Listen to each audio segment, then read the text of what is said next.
ইকবাল বলেছেন, ইয়া রাসূলুল্লাহ, আল্লাহর সাথে তো গায়েবের পর্দার মধ্যে কথা বলি, আপনার সাথে সামনাসামনি কথা বলছি। ইয়া রাসূলুল্লাহ, আপনার উম্মতের অবস্থা বড় খারাপ আজকে। আমরাও ইকবালের ভাষায় বলি, ইয়া রাসূলুল্লাহ, ফিলিস্তিনের মুসলমানদের অবস্থা বড় খারাপ।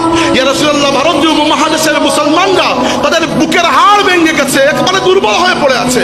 কাশ্মীরের মুসলমানরা মজলুম হয়ে আছে। চায়নার উইগুর মুসলমানরা বড় নির্যাতিত। ইয়া রাসূলুল্লাহ, রোহিঙ্গা মুসলমানদের কান্নায় আসমান জমিন বাড়ি হয়ে যাচ্ছে।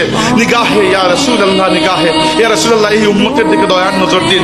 এই উম্মত দুনিয়াতে আপনার আদর্শকে লালন করে, আপনার আদর্শকে প্রচার এবং প্রতিষ্ঠার দায়িত্ব নিয়ে এসেছে। আজকে আপনি বদরের ময়দানে যেরকম বলেছিলেন, আল্লাহুম্মা ইন তুহলিক হাযিহিল আসাবাতিল ইয়াউম লান তু'বাদ ফিল আরদি আবাদা। আল্লাহ, এই যে 313 জন মানুষকে নিয়ে এসেছি, এরা আমার এতদিনের মেহনতের ফসল। আজকে যদি এরা ধ্বংস হয়ে যায়, দুনিয়াতে তোমাকে ডাকার মতো কেউ বাকি থাকবে না। আমরাও আজকে আল্লাহ রাসূলকে খবর দিচ্ছি এটা, ইয়া রাসূলুল্লাহ, এই দুনিয়াতে মুসলমানদের অবস্থা বড় সংকটাপন্ন।